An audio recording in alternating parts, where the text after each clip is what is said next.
80 ते 90% लोक जिममध्ये फक्त फिटनेससाठी जातात आणि त्यात काय चुकीचं नाही, बरोबर आहे, उलटी योग्य आहे. सर्वांना सिक्स पॅक घेऊन फिरायची गरज नाही किंवा सगळ्यांना 16-17 इंचाचे बायसेप नको आहेत. तुम्ही फिटनेससाठी फक्त वर्कआउट करताय, चांगली गोष्ट आहे, नक्कीच करा. आणि जे नाही करत आहे त्यांनी सुरुवात करा, फिटनेससाठी करा. जॉब पण आहे, बिझनेस पण आहे, ते सांभाळून स्वतःसाठी मिनिमम अर्धा ते 1 तास काढा.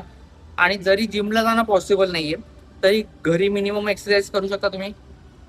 पुशअप स्टार्ट करू शकता. फक्त ओव्हरवेटवाल्यांना प्रॉब्लेम आहे तिकडे, त्यांनी वॉल पुशअप पासून चालू करू शकता.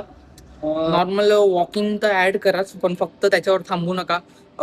जर तुम्हाला पॉसिबल असेल तर कोणती तर एक स्पोर्ट्स खेळू शकता, कोणता तरी खेळ खेळू शकता तुम्हाला आवडत असेल तर. चेस वगैरे किंवा कॅरम नाही सांगत आहे, ग्राउंडवरचं जसं बॅडमिंटन झाला, स्विमिंगला जाऊ शकता.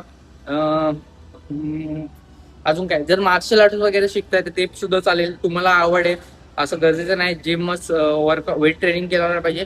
हा, पण तुम्ही जर मार्शल आर्ट शिकताय तर तुम्ही वर्कआउट करून तुमची स्ट्रेंथ वाढू शकते, ज्याचा बेनिफिट तुम्हाला मार्शल आर्ट्स मध्ये मिळेल किंवा बाकीच्या स्पोर्ट्स मध्ये मिळेल.